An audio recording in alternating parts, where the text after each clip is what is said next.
17 years of silence. 17 years of medical failure. 17 years of a body that refuses to respond. The most powerful mafia boss on the West Coast lies on a hospital bed, hands gripping his head in absolute shock. His chiseled physique and sharp Korean features are frozen in disbelief. Elite urologists from 3 continents failed him. Pharmaceutical cocktails worth millions failed him. Beautiful escorts trained in every technique failed him. It's been hopeless since he was 15 years old. His dynasty has no heir. His masculinity has been stolen. His future is empty. But just when Kyrian Amon has accepted a lifetime of dysfunction, something impossible happens. A single touch. A gentle hand on his exposed thigh. And for the first time in 17 years, his body responds with shocking intensity. Blood rushes where nothing has flowed since adolescence. Sensation explodes where numbness ruled for nearly 2 decades. He gasps, eyes wide, unable to process what's happening. Everyone turns to look at the woman beside his bed. The one who just triggered a medical miracle that elite specialists couldn't achieve. She's a 26-year-old black woman in navy blue scrubs and a surgical cap, her gloved hand still resting tentatively on his thigh. Dark circles under her eyes from working 3 jobs. Worn sneakers beneath her medical uniform. Calloused hands from years of cleaning floors and caring for the elderly. She is Louise Tom, the maid everyone ignores while she cleans their mansion and serves their meals. The invisible woman who sends every paycheck home to Inglewood to support her grandmother and siblings. Yet in this sterile hospital room, she holds more power than anyone in Kyrian's dangerous world. What this woman is about to discover will change both their lives forever and prove that the most extraordinary power can come from the most overlooked person. If you love stories about hidden connections and unexpected miracles, hit that like button. Share this with someone who believes in second chances. Subscribe and turn on notifications so you never miss a story like this. Because sometimes all it takes to break a 17-year curse is an accidental touch and the courage to ask, what just happened? 5 seconds of silence. Then Louise yanked her hand back. I'm so sorry, Mr. Amon. I was just repositioning your leg. Don't move. Kyrian's voice cracked. Louise, what did you just do? I was doing my job. Repositioning for the examination. This hasn't happened since I was 15. 17 years of humiliation poured out. Nothing works. Doctors, medications, escorts. I've tried everything. And right now, because you touched me. Understanding flooded Louise's eyes. She'd worked at the Amon mansion 6 months, noticed his loneliness, but never imagined this. The accident your father mentioned? She whispered. He nodded. The heir to a billion-dollar criminal empire was suddenly just a broken 15-year-old who'd spent 17 years convinced he'd never be whole. Louise looked at the closed door. They were alone. Helena Amon had assigned her last minute when the nurse fell ill. Something impossible just happened. Her hand moved back to his thigh. Deliberate, gentle. Is this okay? Please. Barely a whisper, loaded with desperate hope. What happened next was tender, cautious. She watched his face, reading reactions. When her hands found him, Kyrian made a sound between sob and moan, relief and disbelief tangled together. It's real, he breathed, tears forming. You fixed me. Louise continued until his breathing calmed. Stunned silence. No one can know, Kyrian said urgently. If my parents find out what you can do. I won't tell anyone, I swear. But everything had changed. The invisible maid now held the most intimate secret of the most powerful man she'd ever met. He looked at Louise, really looked, for the first time. Not as staff. As the woman who'd just returned his humanity. I need to know if this was an accident. Or if it can happen again. Louise met his desperate eyes. I don't know, but maybe we should find out? 3 days later, he'd summon her. The miracle would happen again. Their secret affair would begin. But neither understood what they'd started. Neither knew that in 4 months, their secret would produce a pregnancy that would shake the Amon empire. All they knew was the impossible just happened. And in Kyrian's world, the impossible always came with a price. Before we dive into Kyrian's tragic past, if you're already hooked on this story, smash that like button right now. Drop a comment telling me what you think will happen next. And subscribe with notifications on so you never miss a chapter. Now let's go back to where it all began. Kirian Aman's childhood looked like a dream from the outside. The Bel Air mansion had 12 bedrooms, indoor waterfalls, and security that could rival the White House. He wore custom suits to elite private schools where tuition cost more than most people's houses. He drove sports cars before he could legally drive. His friends were sons of politicians, tech billionaires, and other crime families. Everything a boy could want. Except love, except normalcy, except parents who saw him as more than a dynasty piece. His mother Helena was ice in human form. She cared about bloodlines, social standing, and appearance. Never hugs, never warmth. His father David was always working, always plotting, always one phone call away from ordering someone's death. Kirian learned early that in his world, trust was currency and weakness was fatal. Still, he dreamed of normal teenage life. Girls, dating, first kisses. He turned 15 in March. By summer, he'd finally worked up courage to ask out Mia Park from chemistry class. The date was set for Saturday. He never made it. Thursday morning, June 14th. Kirian sat in his father's armored Mercedes, complaining about a math test. David barked orders in Korean about shipment delays. Their driver Jin navigated LA traffic. They never saw the truck run the red light. Metal screamed. Glass exploded. The world became violent blur.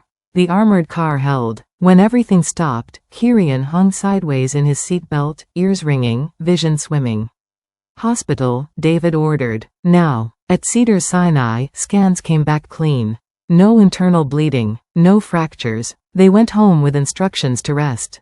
3 days later, Kirian discovered the truth in his bathroom. Thinking about Mia, trying to work himself up for their date. Nothing happened. He tried again. Still nothing. Panic crept in. Videos, pictures, anything, nothing. At 15, right when puberty should peak, his body betrayed him. What followed was a nightmare. Specialists from 3 continents. Mayo Clinic, Johns Hopkins, private clinics in Monaco. The diagnosis was always the same: psychological erectile dysfunction with possible nerve trauma. The accident created a mental block combined with micro damage that didn't show on scans. Medications didn't work. Therapy didn't work. Time didn't work. By 22, desperate and drunk, David hired escorts. Beautiful women who specialized in impossible cases.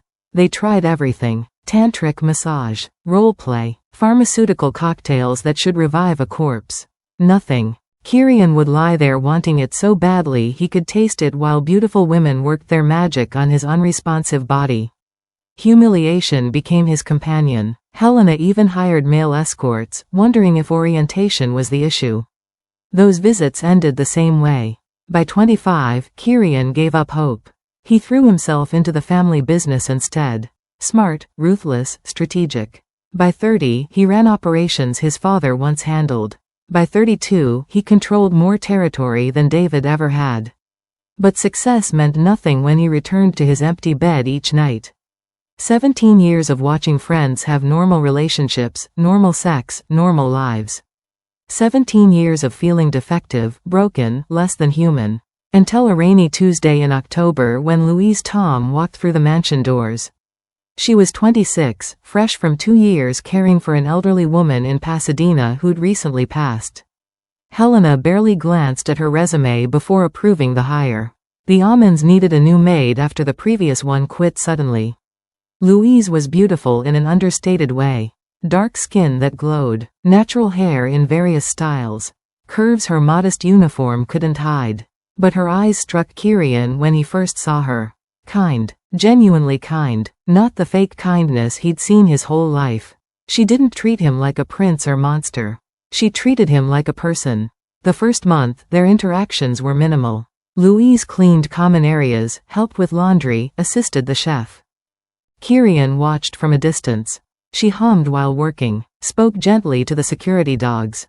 Never gossiped with other staff. He learned her story in pieces. Grew up in Inglewood, worked her way through community college. Sent money home to her grandmother and 2 younger siblings. Saving for nursing school. Genuine in a world of fakery. And somehow, that made Kirian's loneliness worse. 6 months passed. Louise remained invisible to everyone except Kirian, who found himself noticing everything about her. The way she moved, the compassion in her voice, the quiet dignity she maintained even when Helena criticized her work unfairly. He didn't know that in 3 weeks, Helena would assign Louise to accompany him to a routine medical checkup. He didn't know that one accidental touch would shatter 17 years of dysfunction. He didn't know that the invisible maid cleaning his floors would become the only person who could make him feel whole. But fate was already moving. And what was about to happen in that hospital room would change everything. The question was, would the miracle last, or would Kirian's body betray him again just when he'd finally found hope? Louise Tom woke up at 4:30 a.m. like she had every day for the past 3 years. Her studio apartment in Koreatown was small but clean. She couldn't afford Inglewood anymore, not since her grandmother's medication costs doubled and her younger siblings needed school supplies. She worked the morning shift at a diner in Hollywood from 5:30 to 11 o'clock. Made coffee for entitled influencers who never tipped. Then she rushed to her afternoon shift at the Amen Mansion from noon to 8 p.m. After that, she cleaned office buildings downtown until midnight. 3 jobs, 7 days a week. Every paycheck split 3 ways: rent, family, and the nursing school fund that grew slower than her exhaustion. But Louise never complained. Her mother raised her to find dignity in any honest work. Before cancer took her when Louise was 19, she'd say, "Baby, how you do anything is how you do everything. Clean those floors like you're cleaning a cathedral." So Louise did. At the Amen Mansion, she treated every task with quiet excellence. Polished silverware until it gleamed. Folded linens with hospital corners. Spoke gently to everyone, even the chef who yelled and the head housekeeper who never remembered her name. The other staff gossiped constantly. About Helena's affairs, David's business deals, the mysterious sadness that followed Kirian through the enormous empty rooms. Louise never joined in. She just observed. She noticed Kirian's loneliness first. The way he'd sit alone in the library for hours. How he never brought women home despite being 32 and devastatingly handsome. The sadness in his dark eyes when he thought no one was watching. She'd catch him staring out windows like he was trapped in a golden cage. During their rare interactions, Louise treated him differently than other staff did. No fearful deference. No fake flattery. Just genuine respect between 2 human beings. "Good morning, Mr. Amen," she'd say while dusting his office. "Kirian," he'd correct quietly. Just Kirian. "Good morning, Kirian." She'd see something shift in his expression. Relief, maybe. Like hearing his own name without title was a gift. Louise sensed pain beneath his wealth but couldn't identify its source. Depression? Trauma? She recognized the signs from her hospice work. People carrying invisible wounds that money couldn't heal. She wanted to help but knew her place. She was the maid. He was the heir to a criminal empire. Their worlds didn't intersect beyond her cleaning his spaces. Until the phone call came on a Wednesday morning. Helena's sharp voice cut through the mansion intercom. "Louise, my son has a medical appointment at 2 p.m. His regular nurse is sick. You'll accompany him." Louise's heart sank. She had her diner shift until 11 o'clock, barely an hour to shower and return. No time to eat. "Yes, Mrs. Amen. Don't embarrass us. Wear the navy scrubs from the medical supply closet. Look professional." The line went dead. Louise rushed through her morning, grabbed stale toast, changed into scrubs that were slightly too big. She'd done 2 years of elder care in Pasadena. She knew basic medical protocols. She could handle a routine checkup. At 1:45 p.m., she met Kirian at the mansion's front entrance. He wore casual clothes but still looked like he'd stepped from a magazine. Dark jeans, black fitted shirt, that haunted expression in his eyes. "You don't have to do this," he said quietly. "I can go alone." "Mrs. Amon's orders," Louise replied gently. "Besides, it's just a checkup. I've done hundreds." The drive to the private medical facility was quiet. Kirian stared out the window. Louise noticed his hands gripping his knees. Tension radiating from his body. "Are you nervous about something specific?" she asked softly. He looked at her, surprised she'd noticed. "Just, routine appointments remind me of things I'd rather forget." Louise didn't push. She just offered a kind smile. "Well, I'll make it as quick and painless as possible." She had no idea that in 30 minutes, her gentle touch would trigger a miracle 17 years in the making. She had no idea that the lonely man beside her carried a secret so devastating it had shaped his entire adult life. She had no idea that when her gloved hand accidentally touched his thigh during the examination, both their worlds would shatter and rebuild in a single heartbeat. But fate was already moving. And the invisible woman who cleaned floors and sent money home to Inglewood was about to become the most important person in Kirian Amon's life. The only question was, when the impossible happened in that hospital room, would Louise run from the power she didn't understand, or would she stay and help the broken man who desped? The question haunting Louise during the drive, would she run or stay, was about to be answered in the most unexpected way possible. The private medical facility was sterile and quiet. Expensive. A place where billionaires came for discretion. The nurse led them to a room with soft lighting and a hospital bed that probably cost more than Louise's car. Standard physical, the nurse said. Vitals, reflexes, general check. The doctor will review results tomorrow. She handed Louise gloves and a chart. You know the routine. Then they were alone. Kirian sat on the edge of the bed, tension radiating from every muscle. Louise snapped on the latex gloves, maintaining professional composure. Let's start simple, she said gently. Blood pressure first. She worked methodically. Pulse, temperature, respiratory rate, all normal. Kirian watched her hands, not her face. Like he was bracing for something. I need to check your reflexes now, Louise explained. Can you lie back and relax your legs? He complied, jaw tight. The hospital gown exposed his muscular thighs. Louise picked up the reflex hammer, positioned herself beside the bed. This won't hurt, she assured him. She reached out to reposition his left leg, adjusting the angle. Her gloved hand settled on his thigh for leverage, and Kirian's entire body went rigid. His sharp intake of breath made her freeze. Then she felt it, the unmistakable response beneath her palm. Blood rushing, tissue responding, his body reacting with shocking intensity. Louise's eyes went wide. Kirian's hands flew to his head, gripping hard, mouth open in disbelief. Oh my God, he whispered. Oh my God. Louise started to pull her hand away, mortified. I'm so sorry. Don't move. His voice cracked with raw emotion. Please don't move. They locked eyes. His were filled with wonder and terror. Louise. He could barely speak. This hasn't happened since I was 15 years old. Nothing works. Nothing. I've seen every specialist. Tried everything. Escorts. Medications. 17 years of nothing. And right now, because you touched me. Understanding crashed over Louise like a wave. The loneliness. The sadness. The isolation. Suddenly it all made sense. The accident, she breathed. He nodded, tears actually forming. This powerful man, this Mafia heir who commanded respect and fear, was breaking in front of her. Louise looked at the closed door. They were completely alone. Something impossible had just happened. And every instinct from her hospice work, her ability to read pain, to offer comfort without judgment, kicked in. Her hand moved deliberately, gentle, caressing. Is this okay? She whispered. Please. Barely audible, loaded with 17 years of desperate hope. What happened next was tender beyond words. Louise maintained her touch, exploratory but compassionate. She watched his face, reading every reaction. When her hands found him through the thin gown, Kirian made a sound between sob and moan, relief and disbelief tangled together.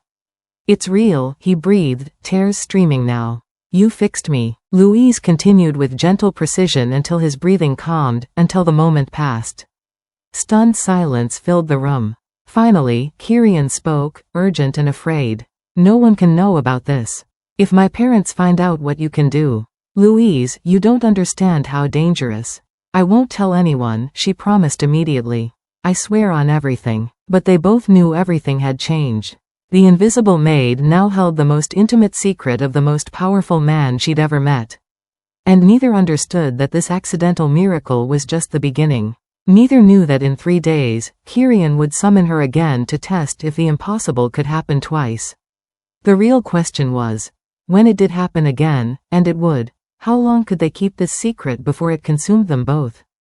The question haunting both of them for 3 days, was it real or a fluke, was about to be answered in Kirian's private quarters. Louise was folding linens in the laundry room when the house intercom crackled. Kirian's voice, careful and controlled. "Louise, could you come to my suite? I spilled coffee on some documents." Her heart stuttered. 3 days since the hospital. 3 days of avoiding eye contact when they passed in hallways. 3 days of both pretending nothing happened while knowing everything had changed. "Yes, Mr. Amon. Right away." She climbed the stairs to the east wing where Kirian's private quarters occupied an entire floor. Knocked softly. The door opened immediately. No coffee stain anywhere. Kirian stood in jeans and a fitted black shirt, looking vulnerable in a way she'd never seen. His eyes held desperate hope mixed with fear. "There's no coffee, is there?" Louise said quietly. "No." He stepped back, letting her enter. Closed the door. Locked it. "I needed to know if what happened was real. If it would happen again." Louise's professional training warred with the electricity crackling between them. "Kirian, I don't know if this is. Please." His voice broke. "I've been going insane for 3 days. Wondering if I imagined it. If it was some fluke that'll never happen again. I need to know." She saw the raw vulnerability there. 7th. Louise made a decision. She crossed the space between them, reached out, and placed her hand on his chest. His sharp intake of breath. The immediate response of his body. "It's real," he whispered, wonder in his voice. Then he kissed her. Tentative at first, like he was afraid she'd disappear. But when Louise kissed him back, 17 years of pent-up longing exploded. His hands in her hair. Her back against the wall. Desperate and hungry and charged with everything he'd been denied. When they finally broke apart, both breathing hard, Louise's mind raced. She was the maid. He was her employer. This crossed every professional boundary. But the way he looked at her, like she'd given him back his humanity, made those boundaries feel meaningless. "Do you understand what you've done for me?" Kirian's voice was rough with emotion. 17 years, Louise. 17 years of feeling broken. Defective. Less than human. Watching everyone around me have normal lives while And then you touched me and everything changed. "I didn't do anything special," she said softly. "I was just, you were you. That's what's special." He cupped her face. "I don't understand why only your touch works. I don't care. All I know is that for the first time since I was 15, I feel like a man again." Louise's internal conflict showed on her face. "This is complicated. Your parents. The other staff. If anyone finds out, they won't. We'll be careful." Kirian's thumb traced her cheek. "I'm not asking you to fix me, Louise. I'm asking if we can explore this. Whatever this is, in secret." She should say no, should walk away before this became more complicated. But she'd seen his loneliness for 6 months. Felt drawn to him in ways she didn't fully understand. And something about the way her body responded to his, the inexplicable connection, felt bigger than professional boundaries. "Okay," she whispered. "We'll be careful." "Okay." He kissed her again, softer this time. Tender. They agreed to secret meetings.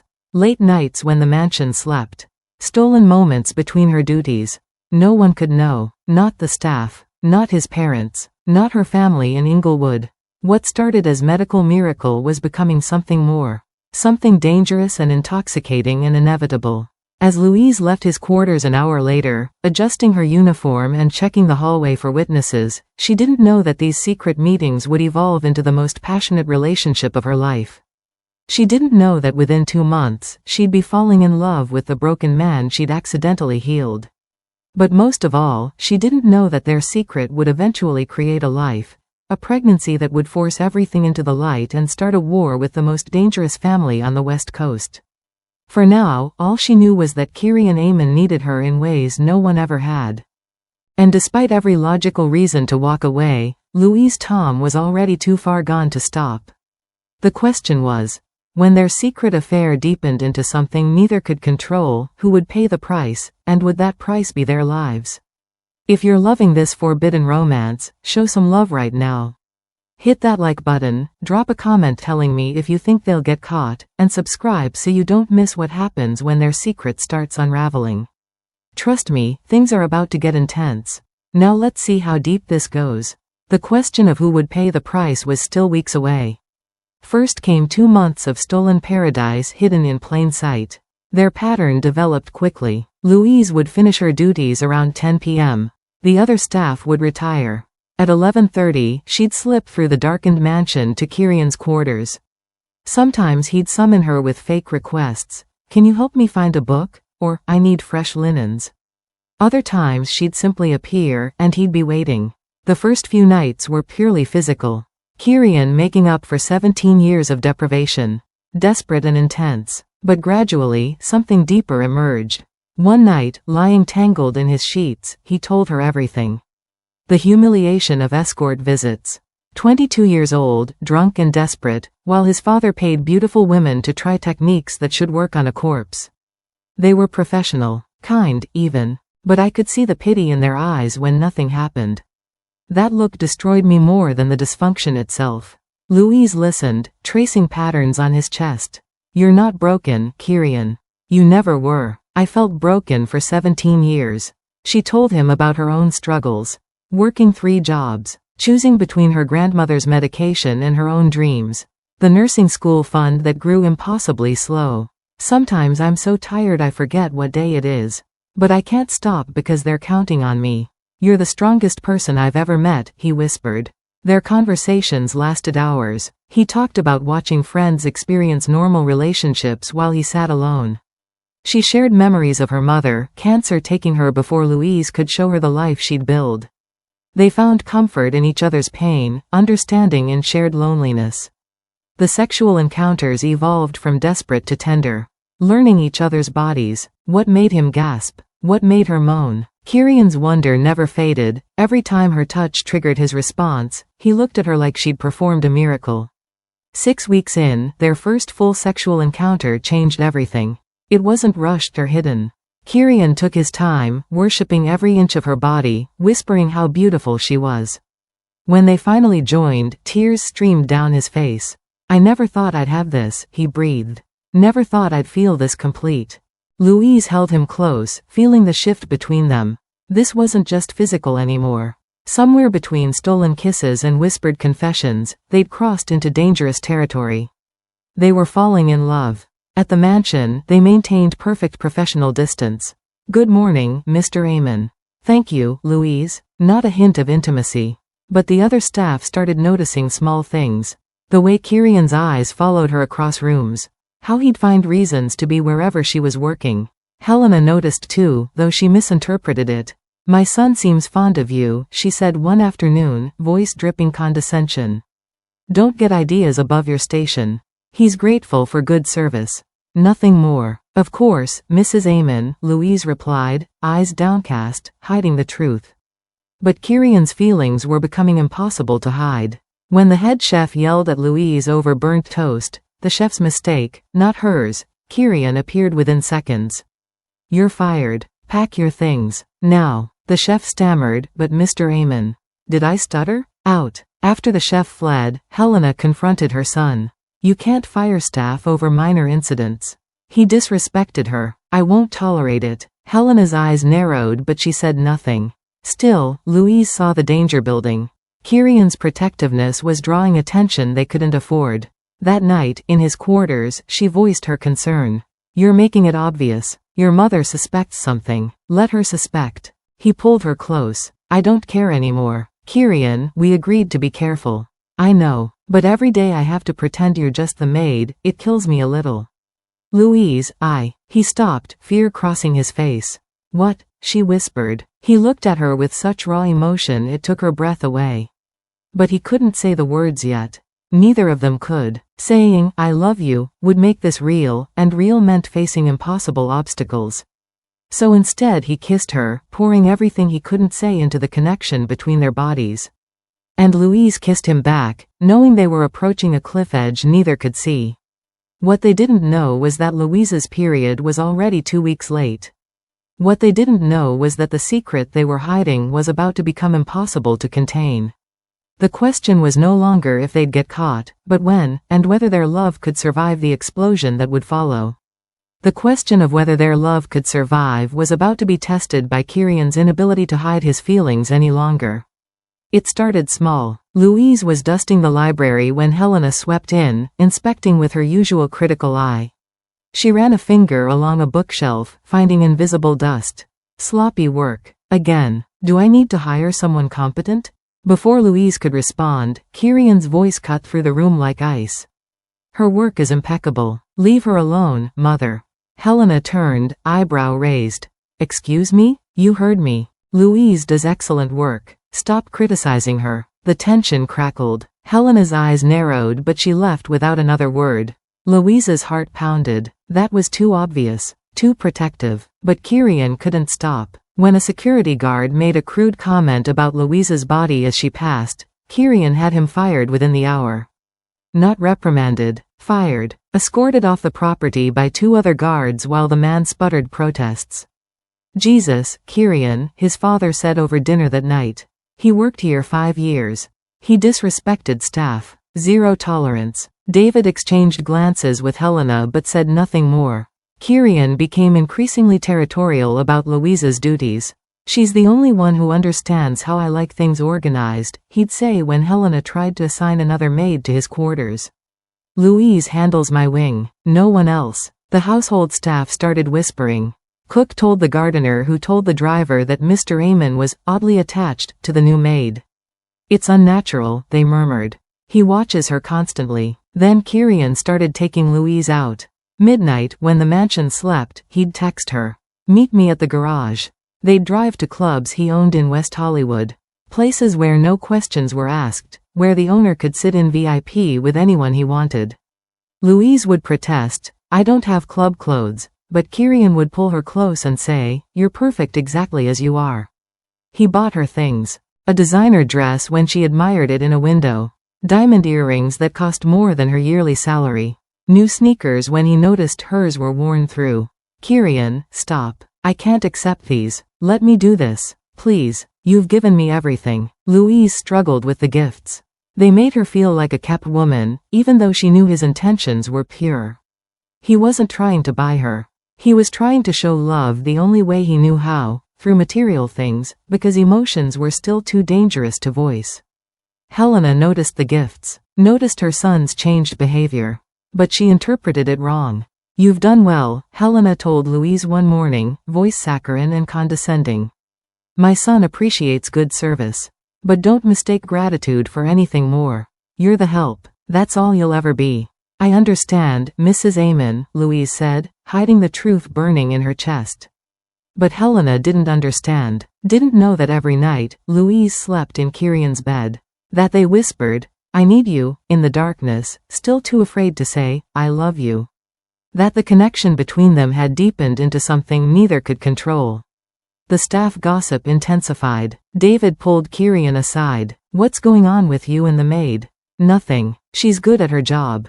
Your mother thinks you're too attached. I'm protective of all our staff. David didn't look convinced but dropped it.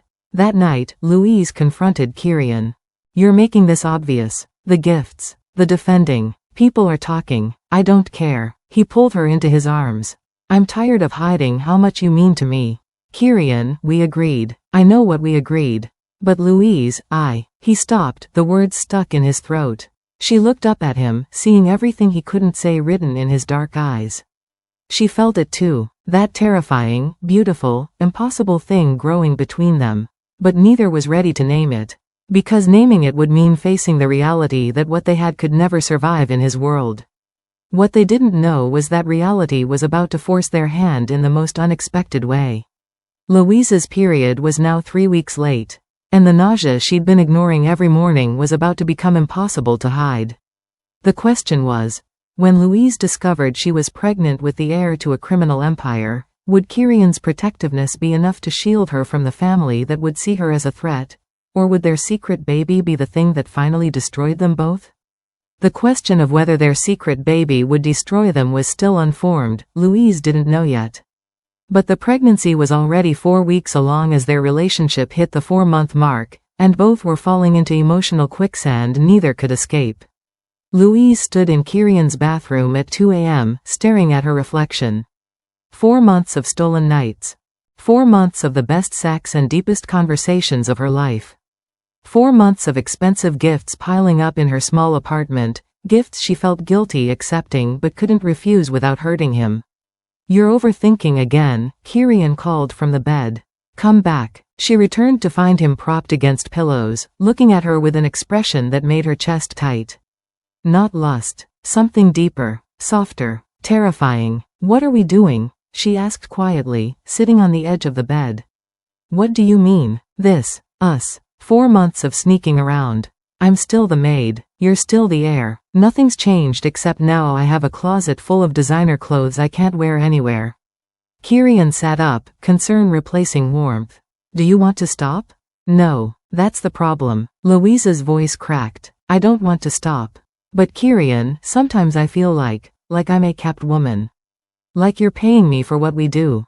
Don't. He pulled her into his arms, fierce and immediate. Don't ever think that. The gifts aren't payment. They're because He stopped, the words catching in his throat. Louise's heart hammered. Because you what? He looked at her, raw emotion in his dark eyes. But fear stopped him. Fear that saying it would make everything too real, too complicated, too impossible. Because you matter to me, he finished, the safer version.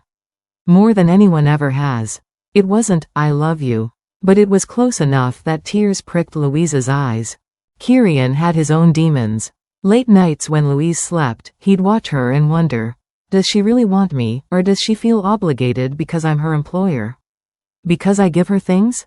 Because she's the only one who can fix me, and that creates some weird dependency. The medical mystery still haunted him. Why only Louise's touch worked? Doctors had no explanation. Was their entire relationship built on some biological fluke? If another woman could trigger the same response, would Louise still be here? He hated himself for the thoughts but couldn't stop them. 17 years of dysfunction had taught him not to trust good things. One night, they lay tangled together after sex, both quiet. Louise, he whispered, do you ever wish you'd never touched me that day? That you could have a normal life without this complicated mess? She turned to face him, seeing the insecurity there. The broken 15-year-old still living inside the powerful 32-year-old man. No, she said firmly. Never. Kirian, you're not a mess.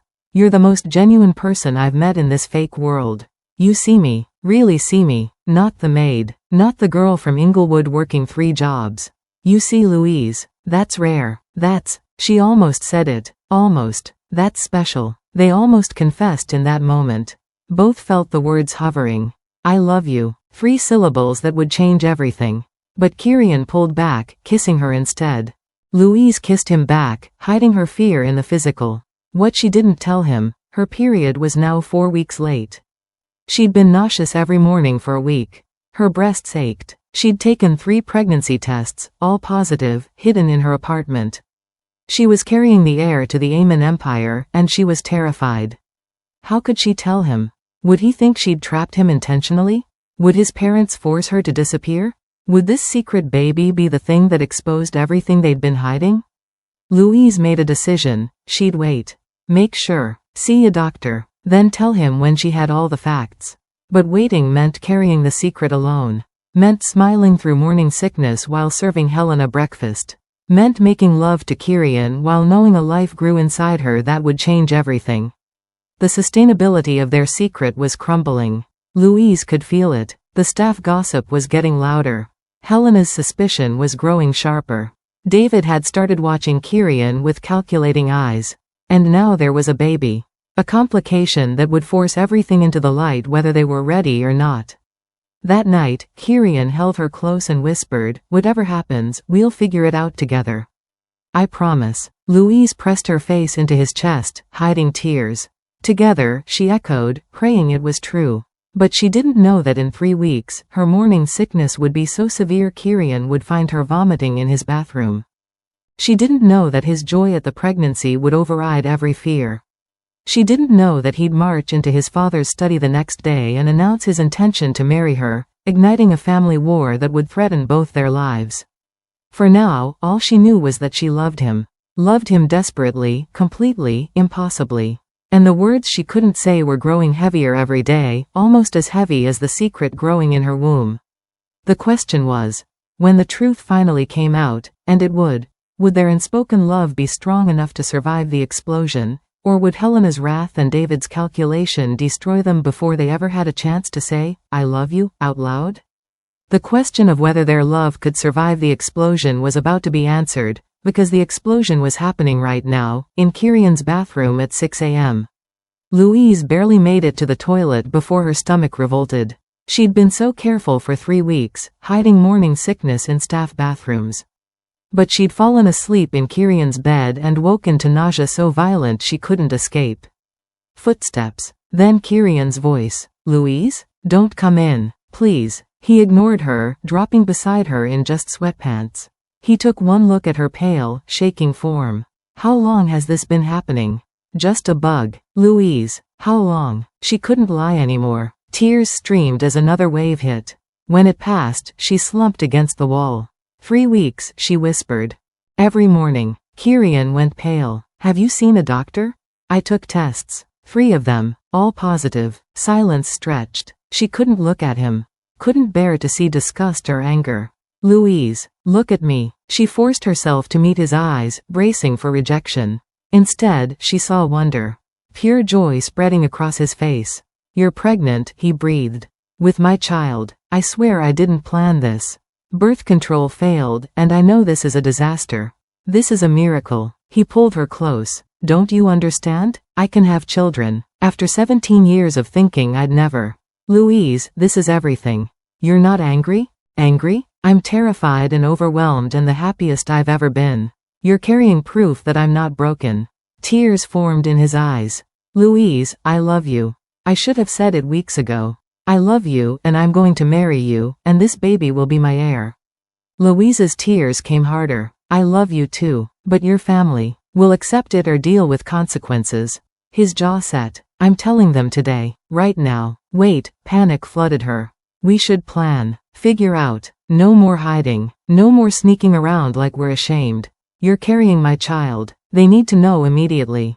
Kirian, please. Your mother will. My mother will accept her grandchild is coming whether she likes it or not. I've spent 17 years letting dysfunction control my life. Not anymore. You gave me everything. Now I'm giving you everything. My name, my protection, my whole empire.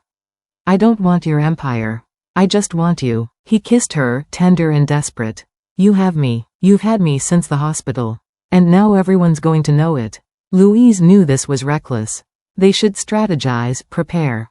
But looking at Kirian transformed from broken to whole, she couldn't stop him. Okay, but together. We tell them together. Together. Get rest. I'm calling a family meeting for tonight.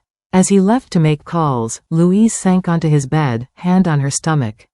She'd just watched him choose her over everything.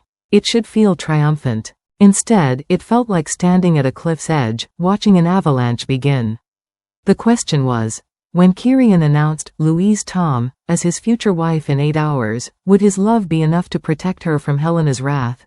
Or would the price of loving a Mafia heir be higher than either could survive? We're at the turning point, family. If you're invested in Kirian and Louise's story, I need you to hit that like button right now. Comment, protect her, if you think Kirian can shield Louise from his family's wrath. And subscribe because the next chapters are going to be explosive. Trust me, you don't want to miss what happens when Helena finds out. Now let's see Kirian get the proof he needs. The question of whether Kirian could protect Louise started with him arming himself with irrefutable proof, medical documentation that would silence every doubt his parents could raise.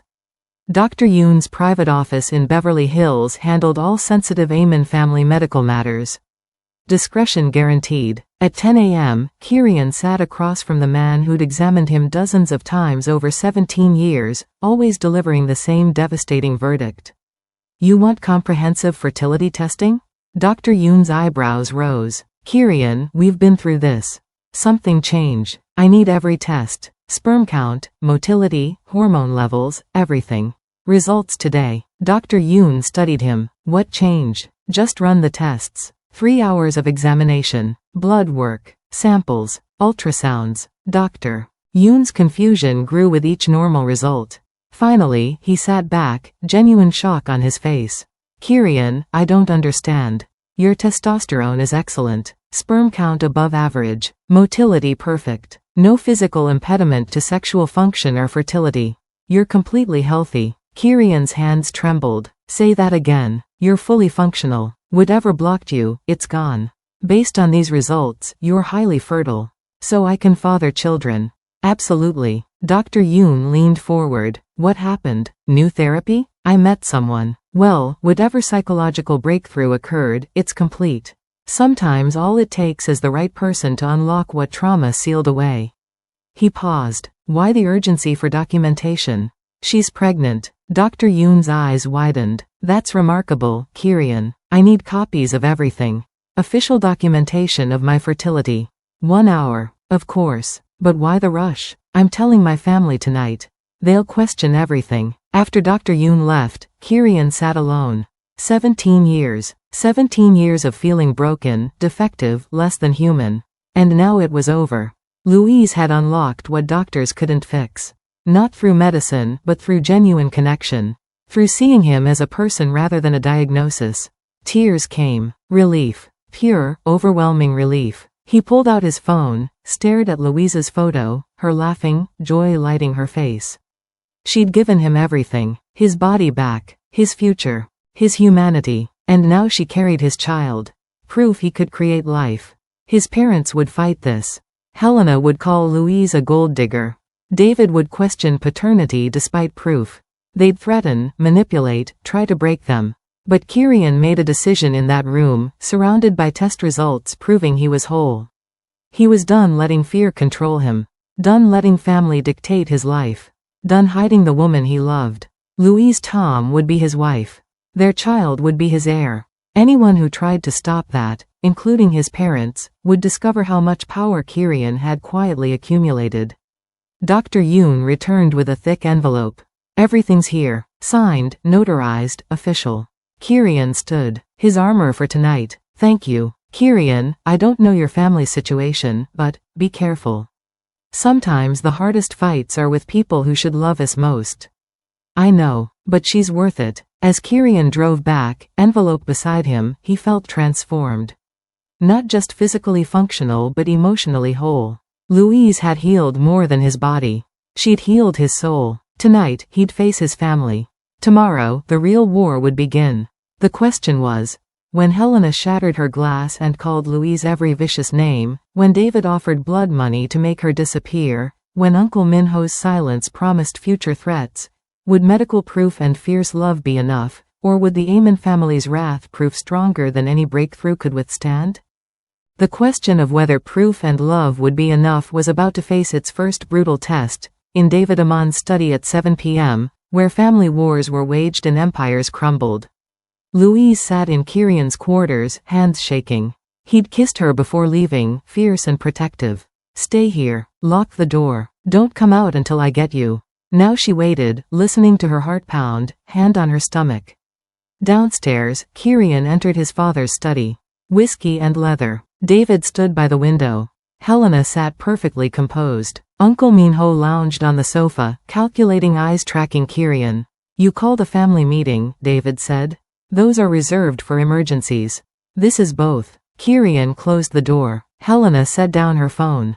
Well, I'm getting married. Helena sat forward. Finally. Which family? The Parks? The Joys? Louise Tom. Silence. Complete, suffocating silence. The Maid? Helena's voice could cut glass.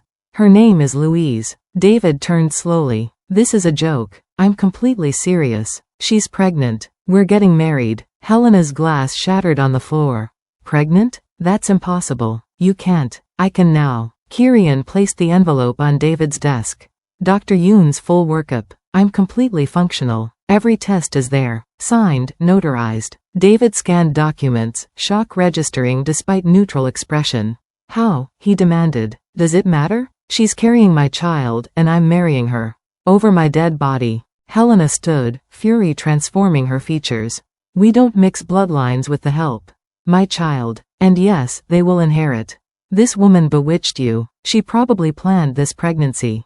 She didn't know I was impotent. No one outside this family knew. Then she's lucky, Minho said quietly. But luck doesn't qualify her for this family. I wasn't asking permission. I was informing you. The wedding happens in 3 months. Helena's voice turned manipulative. Kirian, think. This girl is beneath you. No education, no connections. She'll embarrass you. She's the only person who's ever seen me as human. Because she wants your money. She tried to leave 3 times. I refused. David poured a drink, calculating. What if we pay her off? Comfortable sum. She disappears, raises the child elsewhere. You visit. No. Be reasonable. I said no. Kirian's voice dropped dangerously. Louise is carrying my heir. She will be my wife. This is not negotiable. Helena went cold. Then you're cut off. No mansion. No accounts. No position in the business. Kirian smiled without humor. You forget who runs operations now. I control more territory than father ever did. I have my own accounts, properties, connections. You need me more than I need you. Truth hung in the air. David's expression flickered, recognition of shifted power. This is about that broken boy who couldn't get hard, Helena spat viciously. She fixed your problem and now you think you love her. This is gratitude, not love. In 6 months, you'll resent her. In 6 months, I'll be a father. Louise will be my wife. With or without your blessing. You're making a mistake, David said quietly. Threat underlying. The only mistake was waiting to tell you. Kirian turned to leave. Walk out that door, Helena called, and you're declaring war on this family. He paused. Then we're at war. As Kirian climbed the stairs, he heard something shatter below. Helena's scream. David's threatening murmur. Minho's silence, more ominous than any outburst. He found Louise pressed against the door, tears streaming. She'd heard everything through the intercom. I've destroyed your family. You saved me. He pulled her close. They'll come around or they won't. Either way, you're mine now. But neither knew Helena was already calling contacts who specialized in making problems disappear. Neither knew David was reviewing legal options. Neither knew Minho was planning something that would threaten them beyond imagination. The question was, when Helena's next move came, viciously aimed at Louise's life, would Kirian's power be enough to stop it, or would the price of defying the Amon family be paid in blood? The question of whether blood would be spilled was postponed, barely, because the confrontation wasn't finished. It was about to get worse. Helena wasn't done. She pursued Kirian into the hallway, David and Minho following. Her voice sharp, calculated to wound. Let me ask you something, son. Do you actually love this girl? Or are you just grateful she can make your pathetic dick work after 17 years? Kirian froze on the stairs. That's what this is, isn't it? She figured out how to get you hard, and now you're confusing gratitude with love. You're not thinking with your brain. Helena, that's enough, David warned. No. Our son is throwing away his future for a maid who got lucky.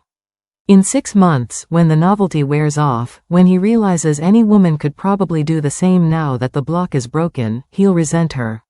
Resent that baby. Kirian turned, expression glacial. You know nothing about what I feel. I know desperation. I know gratitude masquerading as love. You think she's special because she fixed you. But you fixed yourself. She was just there. She's carrying my child. A child conceived in deception. Did she conveniently forget birth control pills to trap you? Stop. Kirian's voice could freeze blood. David stepped forward. Son, be practical. We'll set Louise up. Penthouse in New York. Monthly allowance. Medical care. You can visit. She's not a mistress to hide away. Then what is she? Helena demanded. A maid from Inglewood with community college education who cleans toilets. You want that representing this family? Embarrassing us at business dinners? I want her as my wife. Why? Because she makes you feel like a man? Because for the first time someone wanted to touch you? That's not love, Kirian. That's dependency. You're addicted to how she makes you feel physically. Something dangerous flashed in Kirian's eyes. You want to know why I love her? Because when she found out about my dysfunction, she didn't pity me. She saw me, the actual me beneath the shame.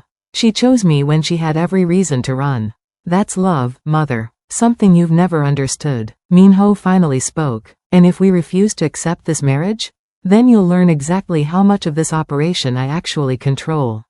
Meaning? David's voice hardened. I handle 70% of West Coast operations. I manage the Colombians, the Russians, half the corrupt officials in 3 states.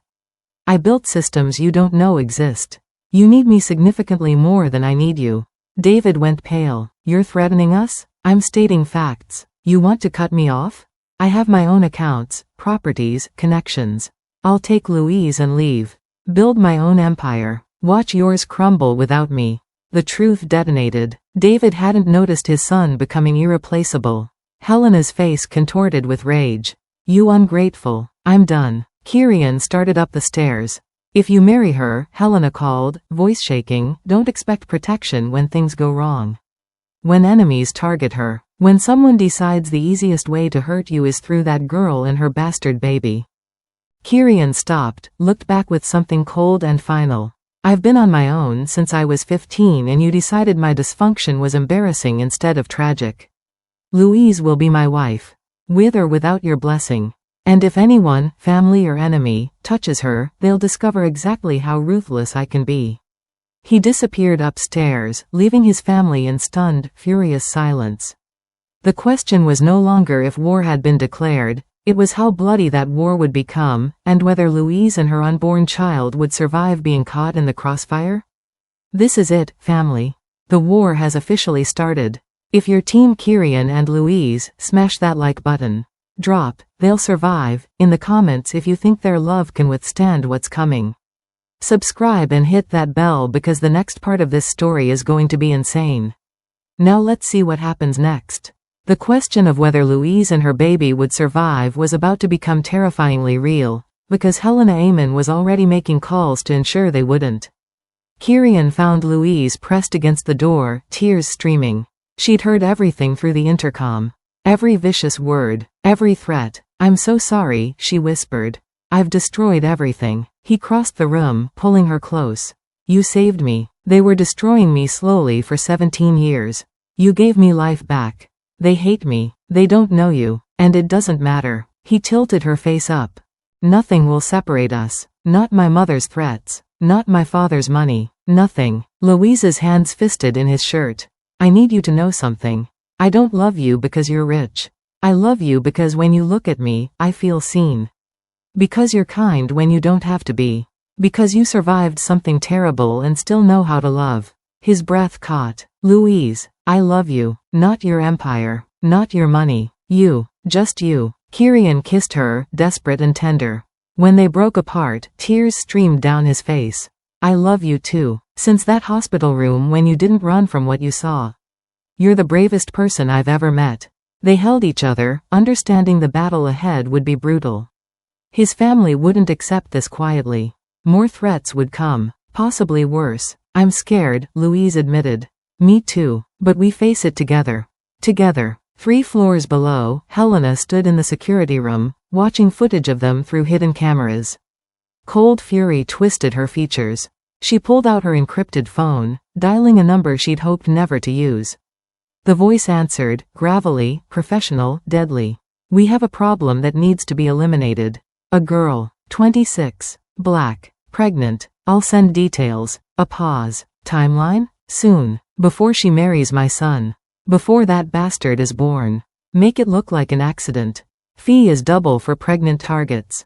Money is not an issue. Just make her disappear. Helena ended the call, staring at footage of her son holding the maid like she was precious. Not for long. The war for their future had just begun. And Helena had made the opening move, one that would end with Louise dead or a family torn beyond repair. The question was, would Kirian discover his mother's murderous plot in time to save the woman he loved, or would Louise pay the ultimate price for daring to love a man whose family saw her as nothing more than a problem to eliminate?